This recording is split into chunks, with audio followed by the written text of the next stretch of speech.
Nós vamos ouvir nesse instante a exposição da palavra do Senhor. Essa noite vamos ouvir instrução sobre o dia do Senhor de número 28, sobre a ceia do Senhor. E vamos dar a nossa atenção não só ao dia do Senhor 28, mas a 1 Coríntios capítulo 10. Inicialmente vamos abrir o Catecismo de Heidelberg, no dia do Senhor de número 28, e verificar aquilo que nós confessamos a respeito da Santa Ceia.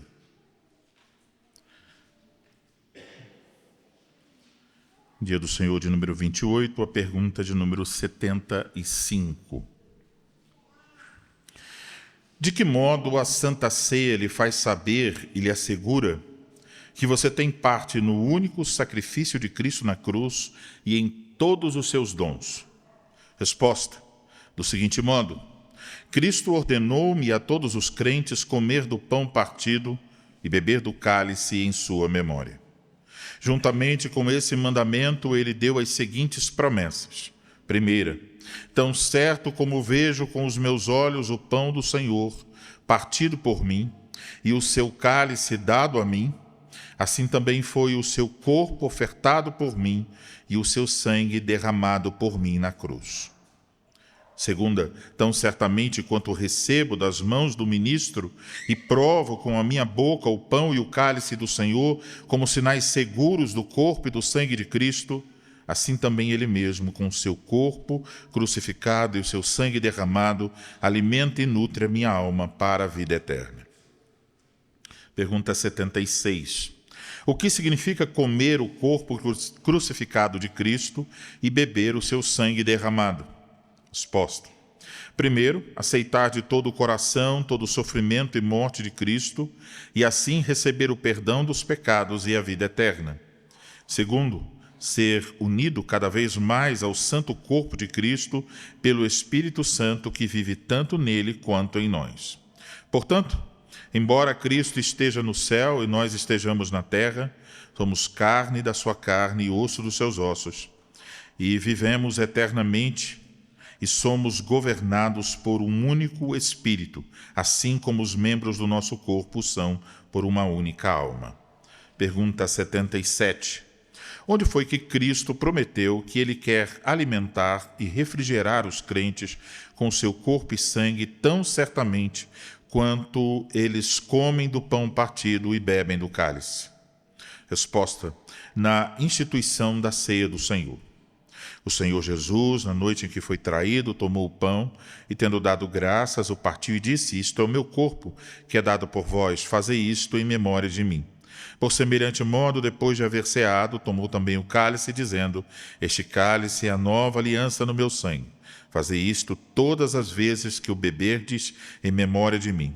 Porque todas as vezes que comerdes este pão e beberdes o cálice, anunciais a morte do Senhor até que ele venha. 1 Coríntios capítulo 11, versículo 23 ao 26. O apóstolo Paulo já havia se referido a essa promessa quando disse: porventura o cálice da bênção que abençoamos não é a comunhão do sangue de Cristo? O pão que partimos não é a comunhão do corpo de Cristo? Porque nós, embora muitos, somos unicamente um pão, um só corpo, porque todos participamos do único pão. 1 Coríntios capítulo 10, versículos 16 e 17. Agora vamos abrir as nossas Bíblias. A primeira carta de Paulo aos Coríntios, no capítulo de número 10.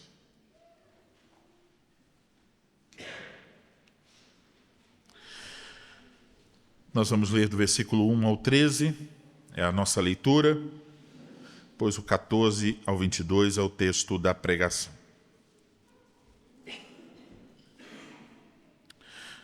1 Coríntios, capítulo de número 10. Ora, irmãos, não quero que ignoreis que nossos pais estiveram todos sob a nuvem, todos passaram pelo mar, tendo sido todos batizados, assim na nuvem como no mar, com respeito a Moisés. Todos eles comeram de um só manjar espiritual e beberam da mesma fonte espiritual, porque bebiam de uma pedra espiritual que os seguia, e a pedra era Cristo. Entretanto, Deus não se agradou da maioria deles, razão porque ficaram prostrados no deserto. Ora, estas coisas se tornaram exemplos para nós, a fim de que não cobicemos as coisas más, como eles cobiçaram.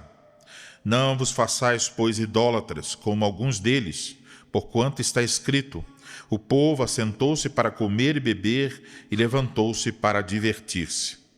E não pratiquemos imoralidade, como alguns deles o fizeram, e caíram num só dia 23.000.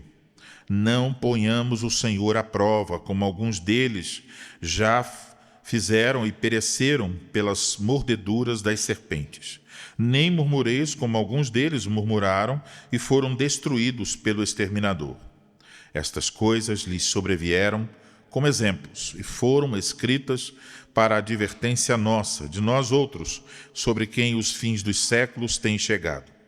Aquele, pois, que pensa estar em pé, veja que não caia. Não vos sobreveio tentação que não fosse humana, mas Deus é fiel e não permitirá que sejais tentados além das vossas forças. Pelo contrário, juntamente com a tentação vos proverá livramento, de sorte que a possais suportar. Agora o texto da pregação. Portanto, meus amados, fugi da idolatria. Falo como a criteriosos, julgai vós mesmos o que digo. Porventura, o cálice da bênção que abençoamos não é a comunhão do sangue de Cristo? O pão que partimos não é a comunhão do corpo de Cristo? Porque nós, embora muitos, somos unicamente um pão, um só corpo, porque todos participamos do único pão. Considerai a Israel segundo a carne. É certo que aqueles que se alimentam dos sacrifícios são participantes do altar? Que digo, pois? Que o sacrificado ao ídolo é alguma coisa, ou que o próprio ídolo tem algum valor? Antes digo que as coisas que eles sacrificam é a demônios que as sacrificam e não a Deus. E eu não quero que vos torneis associados aos demônios. Não podeis beber o cálice do Senhor e o cálice dos demônios. Não podeis ser participantes da mesa do Senhor e da mesa dos demônios. Ou provocaremos zelos no Senhor. Somos, acaso, mais fortes do que Ele? Até aí, a leitura da palavra do Senhor. Vamos orar, meus amados irmãos. Ó Senhor, nosso Deus, mais uma vez, Senhor, estamos diante da Tua palavra, nessa noite, ouvindo a instrução sobre a Santa Ceia do Senhor. Queremos pedir a Tua graça para que o Senhor ilumine o nosso entendimento, nos faça compreender a sã doutrina, nos alegrarmos nela e ter confiança no Senhor em todas as promessas benditas do Evangelho. Nos dê, então, portanto, a compreensão dessa preciosa doutrina sobre a ceia do Senhor. Abençoa o pregador, abençoa os ouvintes, concede a todos nós a bênção do Senhor, sem a qual nós não podemos fazer coisa alguma. Nós oramos e pedimos tudo isso em o nome do Senhor Jesus Cristo. Amém. Amados irmãos, em nosso Senhor Jesus Cristo, vocês já se sentiram divididos? Como se uma parte de vocês quisesse seguir a Cristo plenamente e a outra estivesse atraída por valores ou prazeres que o mundo oferece? Provavelmente sim. Essa não é uma coisa nova, é a experiência da vida cristã, é a experiência do caminho da santificação. E ela também era uma questão na igreja em Corinto.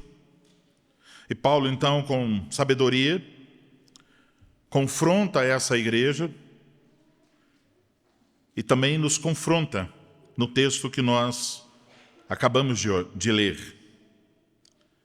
Os coríntios, apesar de confessarem a Jesus Cristo a própria sabedoria de Deus revelada aos homens, ainda estavam se apegando à sabedoria terrena, sabedoria mundana.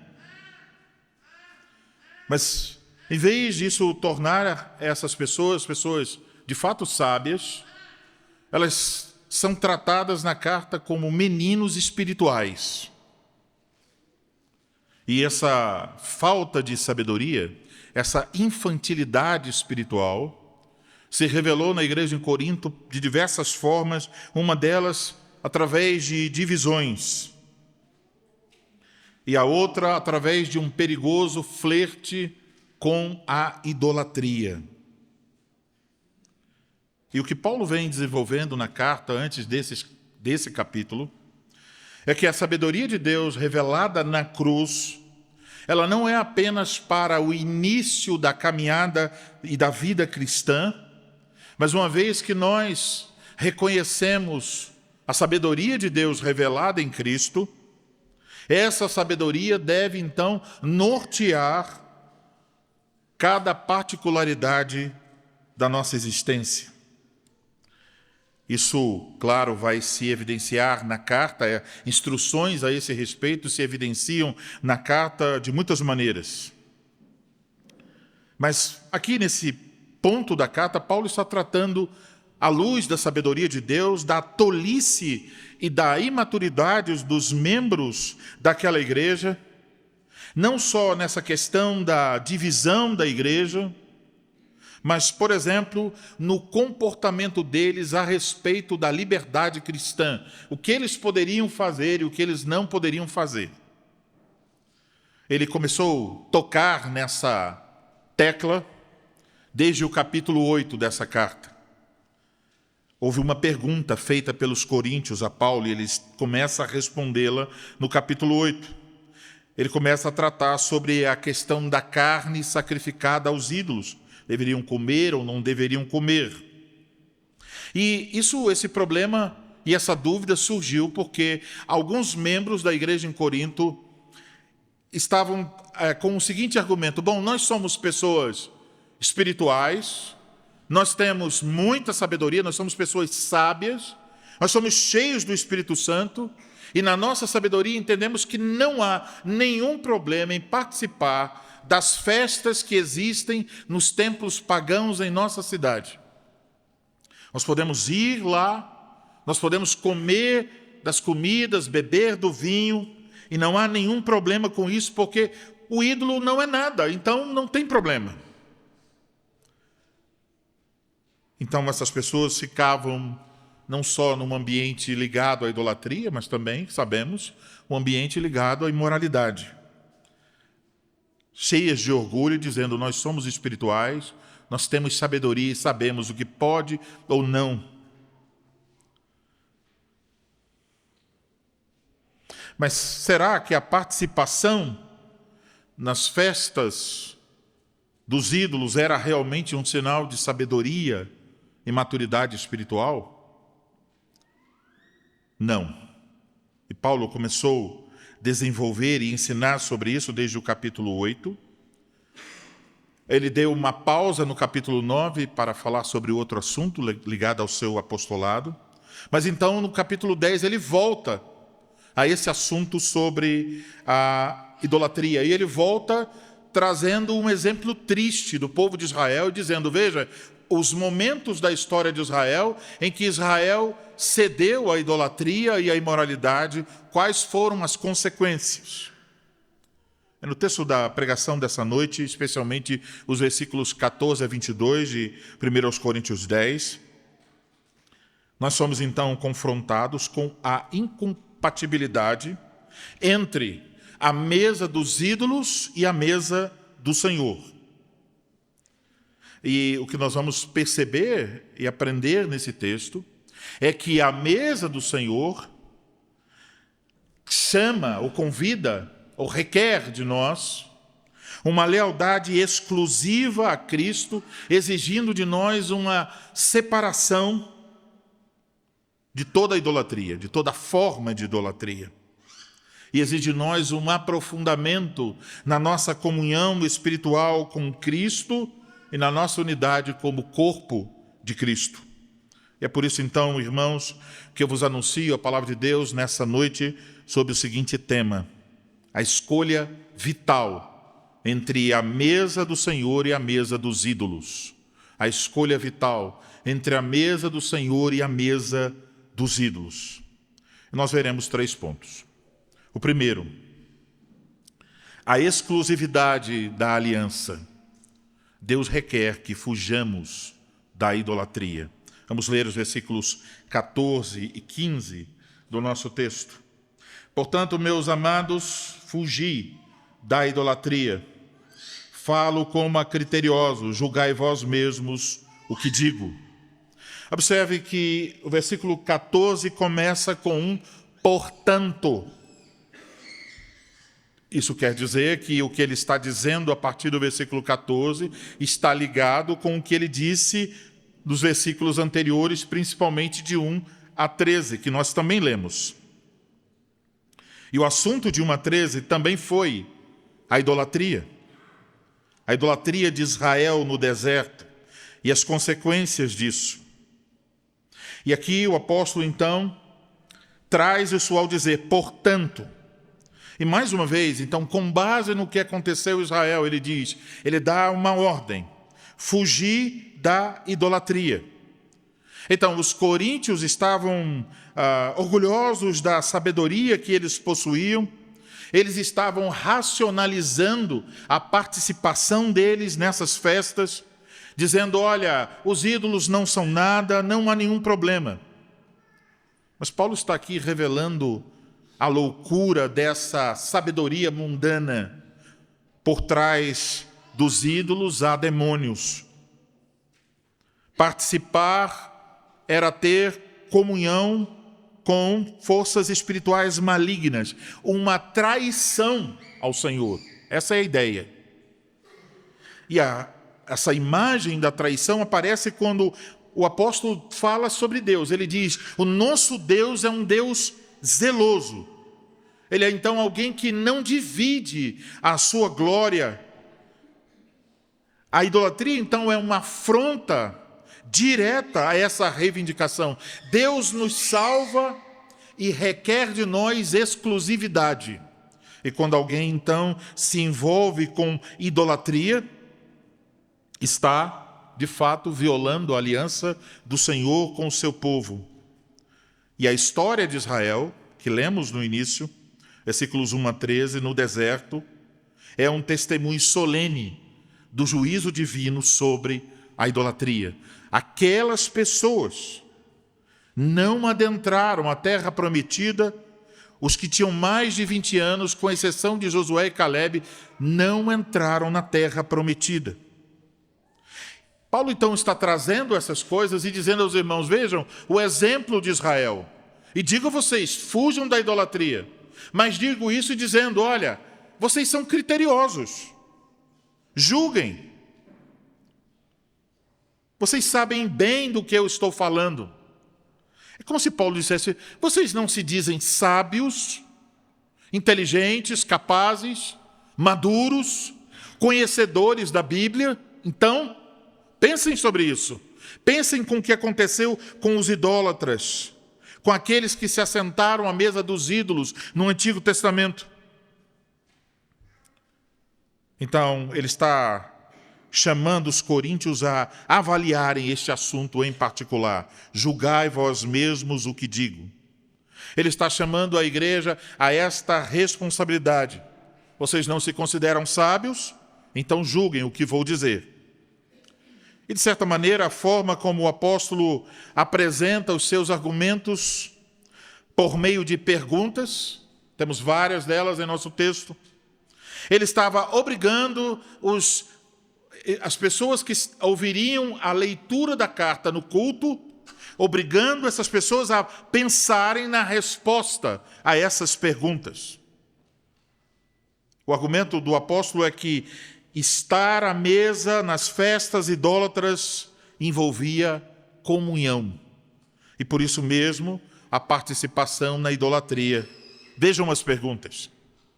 A primeira pergunta é, o cálice da bênção que abençoamos não é a comunhão do sangue de Cristo? Resposta, sim. Quando nós bebemos do vinho, temos comunhão com o sangue de Cristo e todos os seus benefícios. A segunda pergunta, O pão que partimos não é a comunhão do corpo de Cristo? E a resposta é sim. Ao comer o pão na mesa do Senhor, nós participamos de todos os benefícios da morte de Cristo. A seguir, o apóstolo, então, se volta novamente para um exemplo com base no povo de Israel. Versículo 18. Não é certo que aqueles que se alimentam dos sacrifícios são participantes do altar? E mais uma vez, a resposta é sim. Os sacerdotes, e quando os que ofereciam os sacrifícios, dependendo do sacrifício que ofereciam, eles também comeriam da carne assada. Isso tinha uma implicação. Você ia oferecer um sacrifício, dependendo do sacrifício, você ofereceria e comeria da carne que foi assada. Não só o sacerdote, a família que levou, como no caso de Eucana, o pai de Samuel. Isso implica em comunhão, em participar daquilo que é oferecido a Deus. O que o apóstolo deseja mostrar com essas perguntas é que comer em uma refeição que está relacionada ao culto, como é o caso da Santa Ceia, como é o caso das refeições idólatras em Corinto, não é algo indiferente, mas implica em comunhão com aquele a quem se adora. Comer do pão e beber do vinho tem como implicação, estamos confessando que temos comunhão com Cristo. Mas Paulo não havia dito, no que se lê lá no capítulo 3, por exemplo, que tanto o sacrificado ao ídolo como o próprio ídolo não são nada? Então qual é o problema? De fato, Paulo disse isso. Mas aqui nos versículos 20 a 22, ele traz à luz o fato de que, apesar do ídolo não ser nada em si mesmo, há por trás do ídolo, do culto aos ídolos, dos banquetes aos ídolos, segundo o apóstolo, uma atividade demoníaca. Portanto, tudo que está envolvido no culto idólatra está envolvido no culto a demônios. Ao sacrificarem, sacrificam aos demônios. Se associam aos demônios, estão em comunhão com os demônios. Bebem do cálice dos demônios, participam da mesa dos demônios. Portanto, diz Paulo, uma vez que o Senhor Deus é zeloso, isso quer dizer, ele tem ciúmes de nós, seu povo, essa tentativa dos crentes da igreja em Corinto de participar daquelas festas, e agora Paulo diz, o que isso significa? Se assentar à mesa dos demônios, e depois ir para o culto e se assentar à mesa do Senhor, ele diz, isso provocará a ira do Senhor. E então a advertência solene aparece. E nós não devemos pensar que nós somos mais fortes que o Senhor. Portanto, não é consistente participar das duas mesas, diz o apóstolo. A mesa dos ídolos e a mesa do Senhor. Essas duas mesas são autoexcludentes. Quem participa de uma não deve participar da outra. O que eles deveriam fazer? A resposta foi dada no início do texto. Fugir da idolatria. Amados irmãos, essa parte do nosso texto deve nos levar à seguinte consideração. Uma vez que a nossa participação na mesa do Senhor implica que nós estamos em comunhão com Ele, é óbvio que a nossa participação na mesa do Senhor requer de nós separação. Então, quem vive em idolatria, ou quem vive em qualquer outro pecado, não deve se assentar à mesa do Senhor. Ninguém deve se assentar à mesa do Senhor com o coração dividido. Isso não quer dizer que a nossa participação na mesa do Senhor requer de nós uma perfeição espiritual. Não, não significa isso.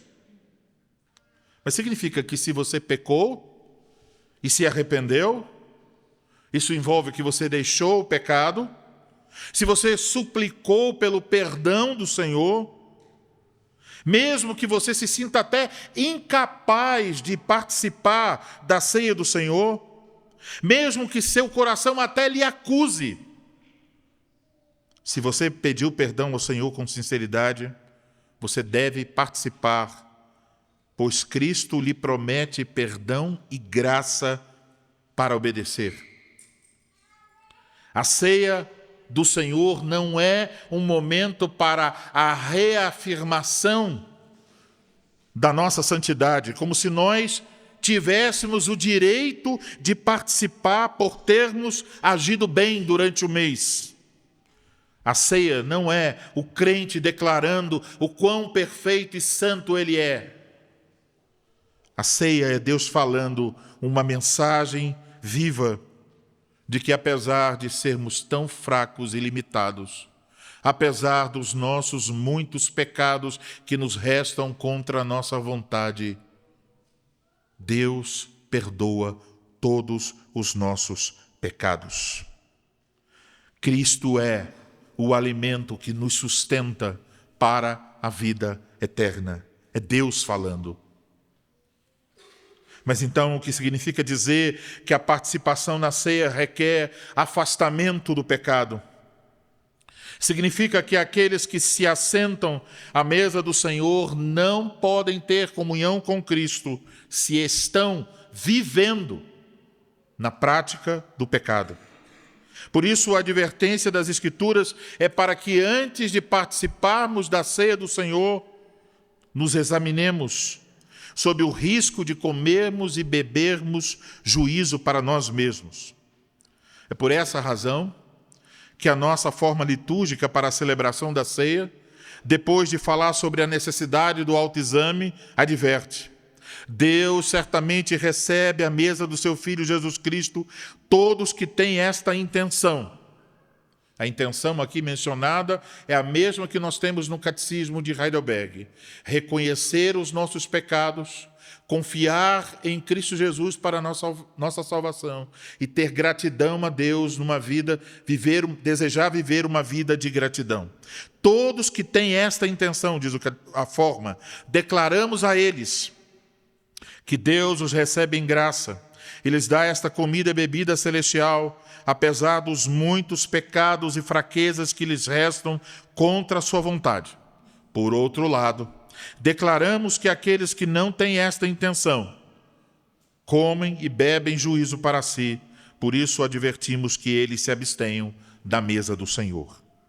E depois de listar vários pecados, em nossa forma, a forma conclui: todos os que permanecem em tais pecados devem abster-se desta comida que Jesus Cristo ordenou somente para seus fiéis, para não aumentarem seu juízo e condenação.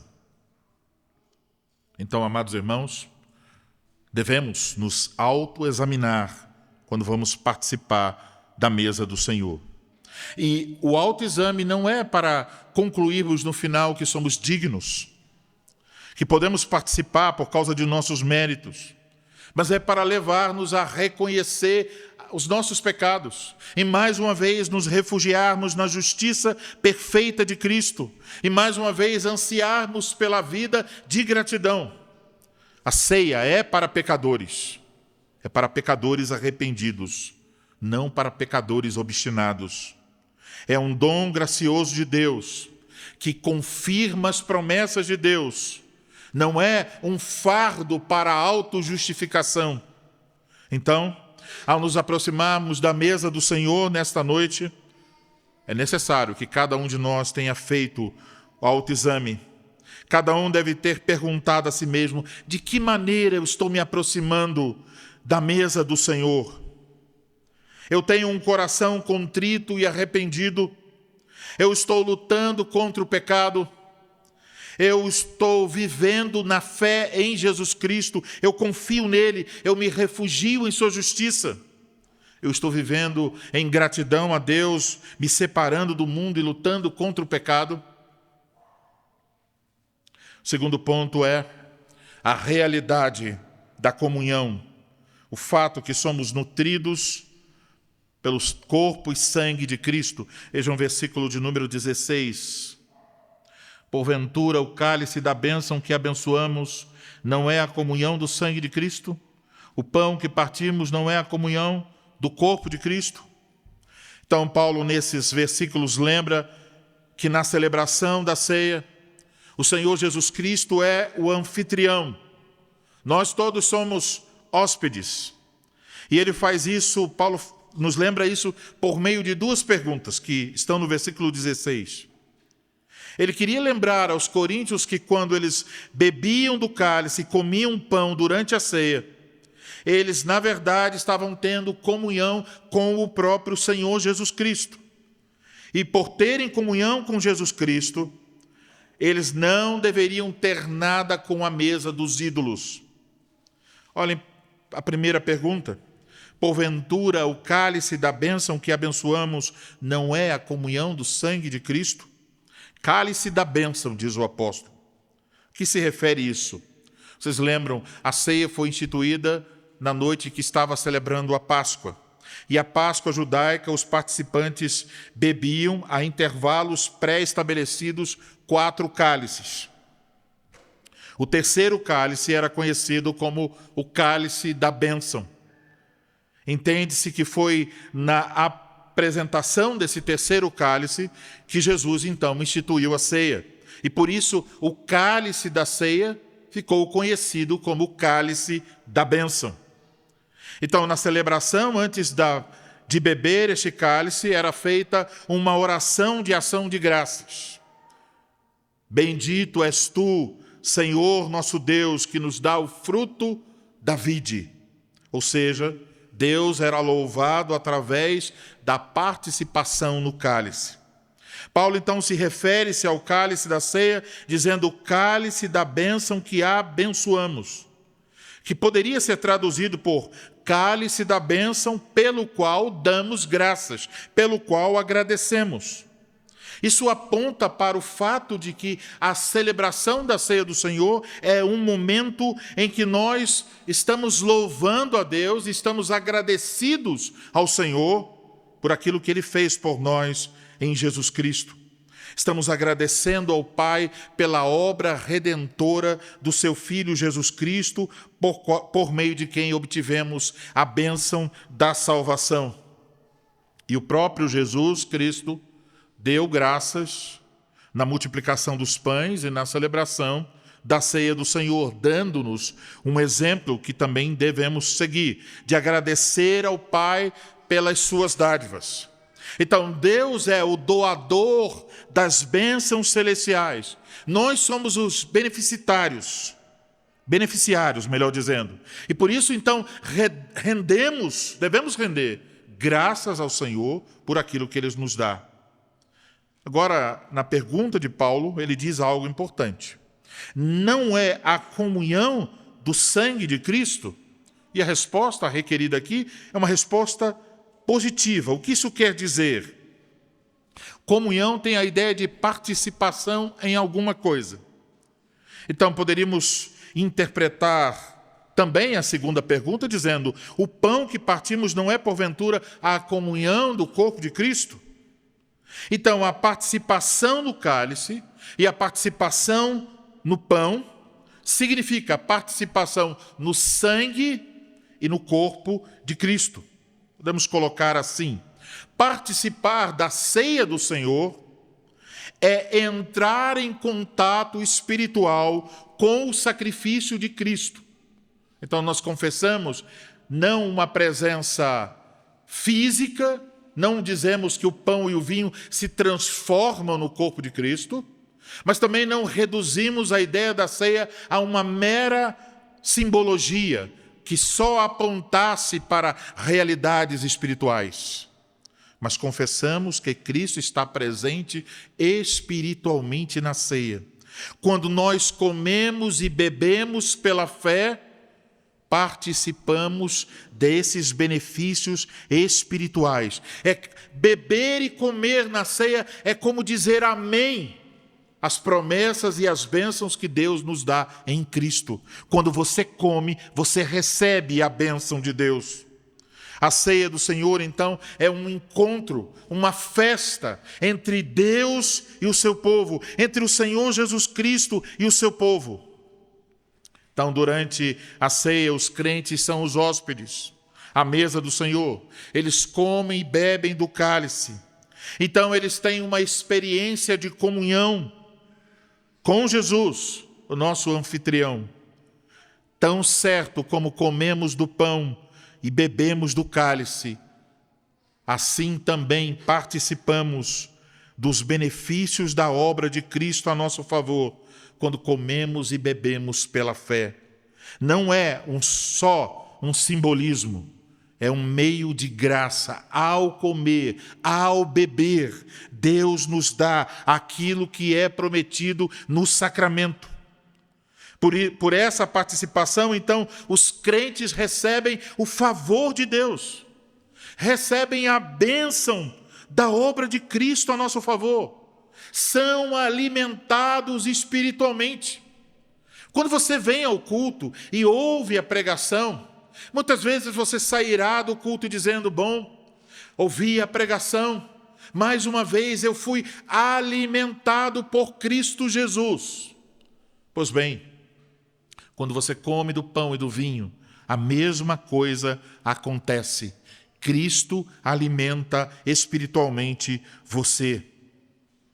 A ceia, então, não é só a garantia de que participamos de todas as bênçãos conquistadas por Cristo na cruz, mas também é o meio através do qual essas bênçãos nos são comunicadas pela fé. Por isso, Paulo diz que deve ser um momento de ações de graças. Então, quando nos chegamos à mesa do Senhor, nessa noite, com que atitude devemos fazê-lo? Devemos fazê-lo com gratidão em nosso coração. Deus nos garante que quando comemos o pão e bebemos do vinho, nós participamos do corpo e do sangue de Cristo, participamos de todos os benefícios que Ele conquistou com sua morte e ressurreição para nós. Ao participar, então, você deve perguntar: como está meu coração? Eu sou grato a Deus por Jesus Cristo. Eu tenho alegria no meu Senhor e Salvador Jesus Cristo. Eu desejo alimentar-me dele. Eu desejo ser fortalecido em minha fé. Você crê nisso? Você crê que por meio de sua participação no cálice e no pão pela fé, espiritualmente falando, você participa de todos os benefícios de Cristo? Você crê que Jesus é para você a bebida e alimento para sua alma sedenta e faminta? Você crê que recebe Cristo na ceia, tão certo quanto recebe o pão e o vinho? Eis a nossa fé. Agora vamos para o último ponto. A unidade do corpo, a comunhão fraternal na mesa do Senhor. A ceia não é só sobre a nossa comunhão com Cristo, é nossa comunhão uns com os outros. Versículo 17. Porque nós, embora muitos, somos unicamente um pão, um só corpo, porque todos participamos do único pão. Podemos nos perguntar, porque aqui no versículo 16, Paulo apresenta o cálice antes do pão. Se quando ele fala da ceia, no capítulo 11, ele diz primeiro o pão, depois o cálice. Paulo aqui inverte, então, a ordem. Ele primeiro fala do cálice e depois do pão. E ele faz isso porque ele quer desenvolver o assunto sobre o pão para chegar no assunto da comunhão na igreja. Então, ele fala sobre um só pão, no versículo 17, um só corpo. Então, ele está voltando para o assunto da comunhão na igreja, um problema em Corinto por causa das divisões. Porque nós, sendo muitos, somos um só pão e um só corpo, porque todos participamos do mesmo pão. Veja, então, os crentes aqui são descritos como pão. Somos um só pão. Como então participar do pão? Podemos traduzir esse versículo da seguinte forma: porque há um pão, nós, embora muitos, somos um só corpo. Isso é a ideia aqui. Nós sendo muitos, então a igreja em Corinto era constituída de gentios, de judeus que haviam se convertido, mas ao mesmo tempo havia diversos grupos na igreja. Paulo está tocando nessa tecla. Agora, o ensino aqui é que em Cristo Jesus nós estamos unidos. Estamos tão unidos como os grãos de trigo em um pão, ou como os membros de um corpo, do corpo humano. Então, a comunhão aqui tem um aspecto não meramente vertical, mas também horizontal. A comunhão dos santos, a comunhão com outros crentes. Então, o apóstolo enfatiza que todo crente participa do pão único. Comer pão juntos, numa refeição, liga os participantes, cria um vínculo entre eles, um vínculo de unidade. Então, quando nós participamos do pão, nós também mostramos que somos um corpo e pertencemos a uma comunidade. Estamos reconhecendo a nossa unidade em Cristo Jesus. Estamos dizendo, participamos das mesmas coisas. A nossa participação na ceia implica, então, que nós temos comunhão com Cristo, mas também que nós temos comunhão uns com os outros. Se alguém participa desse mesmo pão e não tem comunhão com seus irmãos, se não ama a seus irmãos, os mesmos que participam deste pão, então isso se torna um tipo de contradição, uma participação hipócrita. É como se você na ceia dissesse, eu tenho comunhão com meus irmãos, quando isso não é verdade. Isso, no contexto da carta, é exatamente o que traz juízo sobre o participante, não discernir o corpo de Cristo. Então devemos nos perguntar, também nesta noite, como está a nossa vida de comunhão nesta igreja? Como está a nossa disponibilidade para servir? Como está a nossa fidelidade em ofertar para que haja com que acudir ao necessitado? E na nossa comunhão há alegria? Nos alegramos em estarmos juntos? Há sincera preocupação em oração e cuidado, encorajamento e serviço uns pelos outros? Amados irmãos, durante a semana, em preparação para a vossa participação na mesa do Senhor, vocês devem sempre lembrar disso.